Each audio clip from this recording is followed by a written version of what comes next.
हाय दोस्तों, welcome back for the new video of Banktorial. आज हम डिस्कस करेंगे आरबीआई मॉनेटरी पॉलिसी। कल हमने डिस्कस किया था कि इसके इंडिकेटर्स क्या क्या होते हैं, इसकी की टर्म्स क्या क्या होती हैं, बट इसको आज थोड़ा और हम इलोबरेटिव डिस्कस करेंगे। इसमें हम आज क्या क्या डिस्कस करेंगे कि what does this policy means, कि इसका मतलब क्या होता है, हु फ्रेम्स दिस पॉलिसी, इसको बनाता कौन है, कैसे एग्जीक्यूट होती है, और इसके इंडिकेटर्स क्या क्या हैं और लेटेस्ट फिगर्स क्या क्या हैं, और ये हमें कैसे इम्पैक्ट करते हैं हमारे कंट्री को, हमारे डेली लाइफ को, और हमें इसके बारे में क्या पता होना चाहिए। बिकॉज ये वीडियो बहुत इंपॉर्टेंट है हमारी नॉलेज के लिए। अगर हम किसी बैंकिंग इंटरव्यू के लिए जा रहे हैं, वहां पर इसकी बहुत बहुत रिक्वायरमेंट पड़ेगी। बहुत बेसिक से टर्म्स हैं बट हमें पता होना चाहिए इसके बारे में। तो दोस्तों, हम शुरू करते हैं अपनी आज की वीडियो।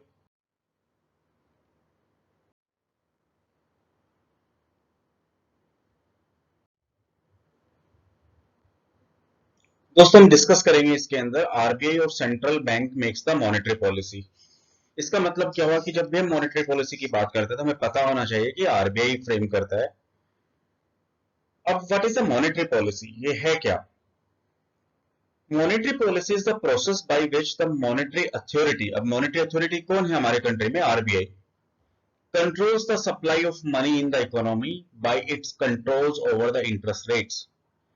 तो इसका मतलब क्या हुआ कि हमारे तीन चार इंडिकेटर हैं, उसको ट्विक्स करके इंटरेस्ट रेट चेंजेस करता है आरबीआई, जिसके बेसिस के ऊपर जो हमारी कंट्री है उसके अंदर सप्लाई ऑफ मनी कंट्रोल की जाती है। फॉर एग्जांपल लीजिए, जैसे अगर सपोज हम डिस्कस करते हैं रेपो रेट। अब हमने कल डिस्कस किया था कि रेपो रेट होता क्या है। रेपो रेट एक्चुअली वो फिगर्स हैं, वो इंटरेस्ट रेट है जिस इंटरेस्ट पर आरबीआई बैंक्स को फंडिंग करता है। अब मान लीजिए कि आरबीआई ने वो इंटरेस्ट रेट डाउन कर दिया, चेंज करके माइनस करके, कुछ माइनस होने के ऊपर ये चेंजेस होकर डाउन साइड में चला गया। पहले मान लीजिए 5% था और अभी आरबीआई ने चेंजेस करके 4% कर दिया। What does it mean? कि जब बैंक बोरो करेगा तो उसके लिए उसकी कॉस्टिंग कम होगी। इसका मतलब है क्या, उसको सिस्टम में लिक्विडिटी ज्यादा मिलेगी, वो ज्यादा बोरो करेगा। और जब ज्यादा बोरो करेगा तो उस डेफिनेटली सिस्टम में पब्लिक को, कॉर्पोरेट्स को लोन ज्यादा दे पाएगा, ज्यादा अपने फंडिंग्स को ठीक से यूज भी कर पाएगा। तो एक तरह से ये लिक्विडिटी इंक्रीज होगी सिस्टम में। रिवर्स अगर हम देखते हैं इसका, कि अगर रेपो रेट को इंक्रीज कर दिया जाए तो डेफिनेटली लोन्स और लिक्विडिटी कम हो जाएगी, तो definitely supply of money country के अंदर स्क्वीज हो जाएगी। तो इस तरह के इन्हीं चीजों के बेसिस के ऊपर आरबीआई जो है वो मॉनेटरी अथॉरिटी है हमारा जो इंडिया का, वो सप्लाई ऑफ मनी कंट्रोल करता है। ये है क्या दोस्तों? What is monetary? It's a macro economic policy which is laid down by RBI. Macro economic, why we say macro economic? Because we are such a big country. अब उस big country के अंदर अगर हम चार पांच ट्विक्स करते हैं तो हम मैक्रो इकोनॉमिक सिचुएशन देखते हैं हमारी कंट्री के अंदर, कि हमारे इंटरेस्ट रेट्स क्या रहेंगे, सिस्टम में कितनी लिक्विडिटी रहेगी, कितना फंड्स अवेलेबल रहेगा, लोन ग्रोथ कितनी रहेंगी, बैंक्स कैसे उस मनी को यूज करेंगे, कैसे पब्लिक में यूज होगा। तो हम ये कह सकते हैं कि it involves the management of money supply and the interest rates. ये दोनों से बिल्कुल इनका कोरिलेशन है। अगर इंटरेस्ट रेट हमारे हाई होंगे तो मनी सप्लाई कम होगी, अगर इंटरेस्ट रेट्स हमारे कम होंगे तो मनी सप्लाई डेफिनेटली ज्यादा हो जाएगी। अब इसमें क्या करता है सेंट्रल बैंक? हम जब भी सेंट्रल बैंक की बात करेंगे तो हम बात करेंगे आरबीआई की तरफ से।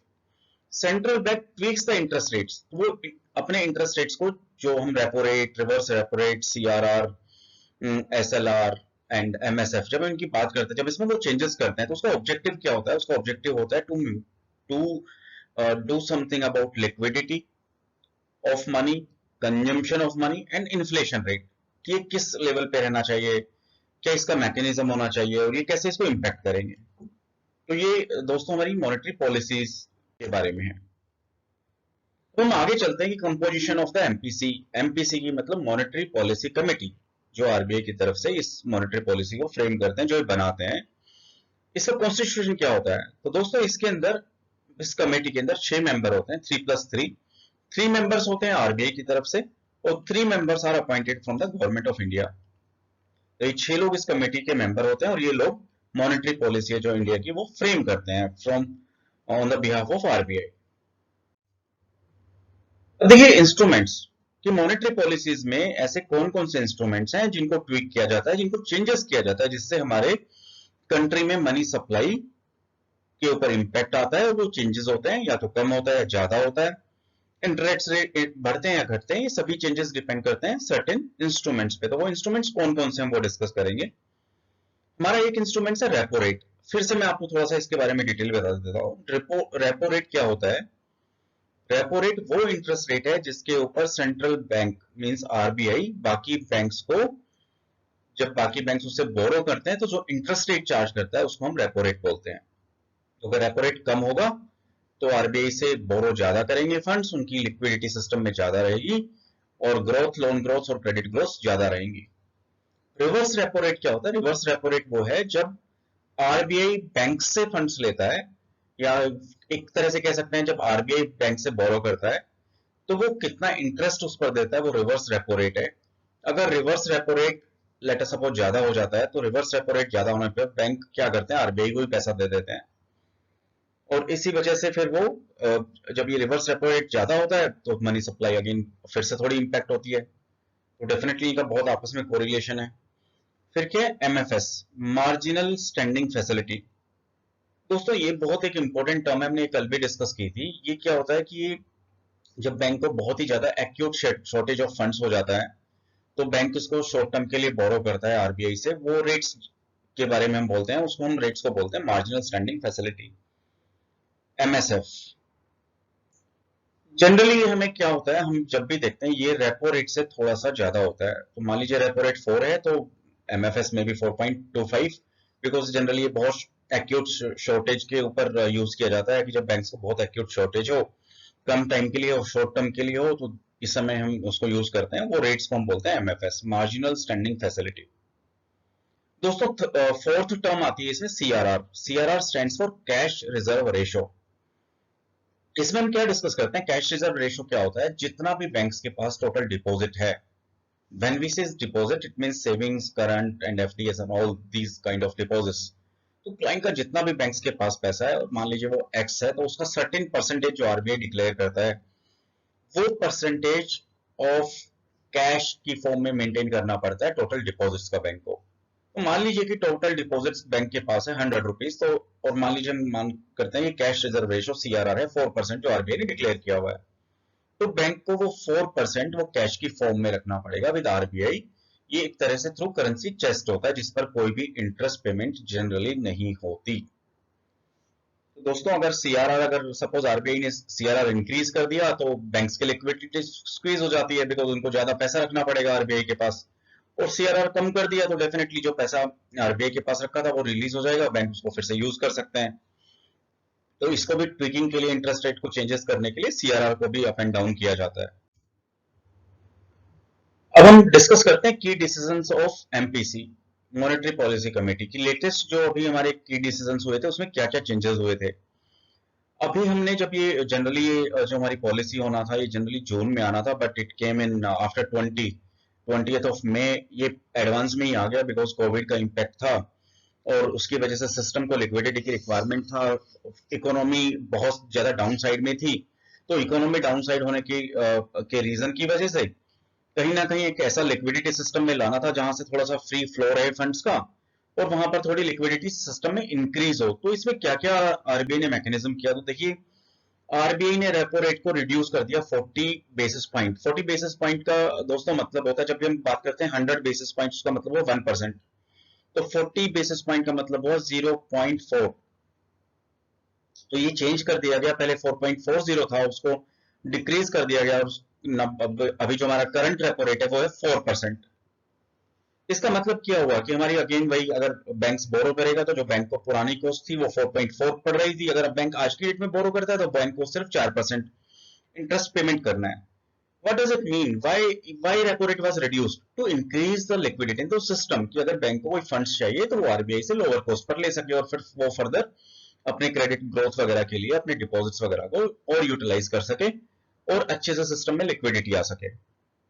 रिवर्स रेपो रेट को भी आरबीआई ने 40 बेसिस पॉइंट डाउन किया था, तो 3.75 पहले था, अब उसको भी रिड्यूस करके ये प्रोपोर्शन में रिड्यूस किया गया था। रेपो रेट भी 40 बेसिस पॉइंट और ये भी 40 बेसिस पॉइंट, तो it went down from 3.75 to 3.35। What does it mean कि अगर आरबीआई बैंक से फंड्स बोरो करेगा तो instead of 3.75 no, RBI has to pay interest of 3.35 to the banks. अब हम बात करते हैं MSF and bank rate. Bank rate generally longer term के लिए यूज होता है। MSF acute shortage of funds, ये भी रिड्यूस किया गया था 40 बेसिस पॉइंट 4.65 टू 4.25 रिड्यूस हुआ था। जैसे हमने कहा था कि MSF is little bit higher than repo rate, तो अगर हम देखते हैं रेपो रेट हमारा 4% है, बट एमएसएफ है 4.25 है अभी। कैश रिजर्व रेशियो की बात करते हैं तो हम कैश रिजर्व रेशियो अभी 3% कर दिया गया था।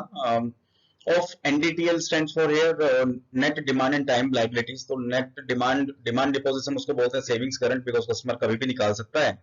टाइम लायबिलिटीज तो जो फिक्स डिपॉजिट रिकरिंग डिपॉजिट है उसको बोलते हैं। तो सीआरआर आरबीआई का कहने का मतलब है 3% ऑफ टोटल डिपॉजिट्स, जो net demand and total liabilities time, तो उसका जो 3% है वो in the form of CRR maintain करना है। एसएलआर स्टैट्यूटरी लिक्विड रेशियो, जो कि बैंक्स को आरबीआई के पास रखना होता है in the form of may be in form of cash, gold और अप्रूव्ड सिक्योरिटीज, वो अपनी थोड़ा अपनी स्टेबिलिटी के लिए बैंक के कोई एनफोर्समेंट सिचुएशंस के लिए इस तरह की एक स्टैट्यूटरी रिक्वायरमेंट है, तो ये भी उसको अभी बैंक्स को 18.5 आरबीआई के पास मेंटेन करना पड़ता है।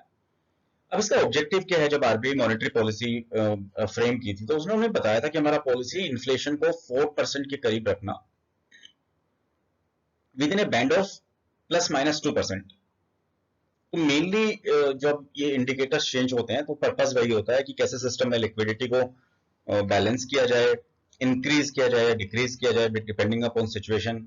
How to adjust inflation, inflation को हम डिक्रीज करें, इंक्रीज करें या किस लेवल पर रखना है। तो ये सभी इंडिकेटर्स में आरबीआई जब चेंजेस करता है तो उसका ऑब्जेक्टिव वही होता है, to maintain liquidity in the system to the appropriate level, और इन्फ्लेशन को कंट्रोल करना, सिस्टम्स की लिक्विडिटी को मैनेज करना। दोस्तों आज के वीडियो में हमारी तरफ से यही था, बट ये बहुत ही इंपॉर्टेंट है, हमें सबको समझना चाहिए कि आरबीआई मॉनेटरी पॉलिसीज होती क्या है, कौन इसको फ्रेम करता है, कैसे बनती है, कैसे इंपैक्ट करते हैं और इसके क्या इंडिकेटर्स होते हैं। तो again thank you very much for watching this video.